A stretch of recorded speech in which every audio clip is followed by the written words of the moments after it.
Hey everyone, welcome to the weekly Deck Tech.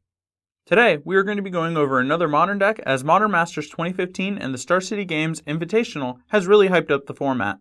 Today we will be talking about a very scary deck with a vicious combo. Today, we're going to go over the Griselbrand Cannon. For those unfamiliar with the nickname, the deck stems from Goryo's Vengeance, an instant that is used to put a legendary creature, in this case Griselbrand or Emrakul, onto the battlefield from the graveyard and smash into your opponent. It can be done with a generous amount of luck to do on turn 1, but it's more feasible to do on turns 2 or 3. At the Star City Games Invitational, we grabbed this list piloted by Joe Lossett. This deck is very ridiculous and has some very neat interactions that I'll go over really quick. Serum Powder and Pull from Eternity is our safe way of building an Entomb-esque zone where we can grab a creature we might need. In Legacy, Entomb allows the Reanimator player to grab the card they need to then reanimate and kill the opponent. Well, in Modern we don't have the luxury of all that, so this is how we're going to go about it.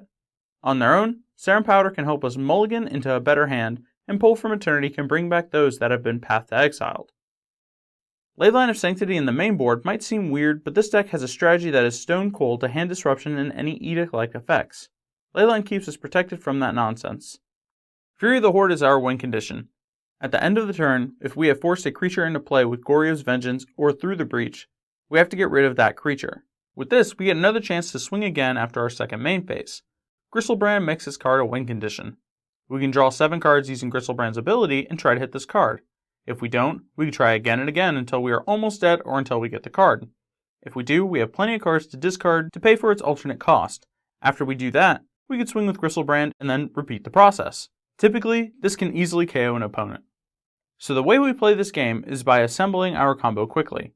We use our Faithless Looting and Izzet Charm to find our Goryo's Vengeance and to put the creatures we want to reanimate into the graveyard, or to find through the Breach and force a creature into play. With most starting hands and a small amount of luck, we can piece this together as early as turns 3 or 4 very reliably. This deck also has the perfect mana base for a madman with nothing to lose.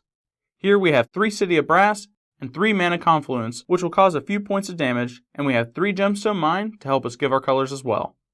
This deck also features the super unique Gemstone Caverns. This keeps us on the same land count as our opponent and gives us a unique turn 1 kill hand. Aside from these special lands, we also have Blackcleave Cliffs and the Swamp. Now this deck is pretty straightforward but is effectively a giant glass cannon. There are plenty of ways of disrupting this deck. Hand disruption and edict effects are incredibly good against us, but what's even worse is to encounter a Splinter Twin deck. Splinter Twin is easily our most terrifying matchup because of their Pestermite and Deceiver Exarch. Those creatures can just tap down or do when we slam them onto the board, and because we only get 1 turn with them in play, it makes things quite difficult.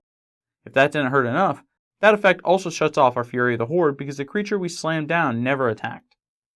Joe Lossett really thought hard about his bad matchups and designed a very strong board.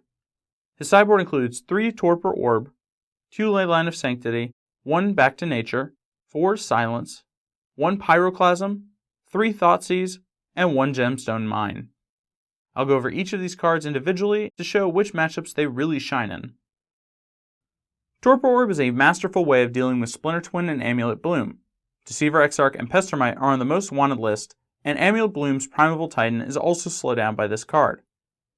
Leyline of Sanctity is a house against such cards as Thoughtseize, Inquisition, Liliana of the Veil's second ability, every burn spell in the game, and well, you get the idea. Bring this bad boy in against any deck that tries to rip your hand apart or burn you to death. Back to Nature as a 1-of is quite interesting, but effective in certain matchups. It's great against Boggles and Splinter Twin as it can be cast at instant speed. Silence is a very strange sideboard card that I personally never used. Its uses, however, are quite fantastic against our matchups against Control and decks with creature removal and creature disruption. If we cast this before throwing out a Griselbrand and it resolves, we're going to win that turn. Pyroclasm is a fantastic sweeper for the small creatures. This is very strong against Boggles, Infect, and Green-White Hate Bears, as their creatures are naturally X1s or X2s, and when you're on the play, it's most of the time a 1-for-1 removal on 2 against Boggles and Infect, while a Wrath against Hate Bears. Thoughtseize is our catch-all against Control and mid-range lists. We absolutely hate it when anything gets countered in our combo deck, as that's just the nature of a combo. Thoughtseize will give us grounds to fight against the blue mages, while also giving us a weapon against other combo decks. The 4th Gemstone Mine in the board, while seemingly out of place, is quite good to bring in if we need more time to get our combo established. When against control, we might not be able to slam a Goryo's Vengeance through a spell snare, so we might need more time, and if that's a need, we'll need to increase the land count. A great thing about combo decks similar to this one is you can Goldfish or Solitaire the deck because of its limited interactions with the opponent. This can strengthen your gameplay by gaining a better understanding of what kind of hands you should keep and how they will, more often than not, play out. This is a hand I kept against Red Green Tron in Game 1, after I mulliganed and exiled these cards with Serum Powders for free. Should I have kept this? Well everyone, that will do it for this episode of the Weekly Deck Tech. Don't forget to let me know what you think of this down in the comment sections below, and as always, thanks for hanging out with me here at Gathering Magic.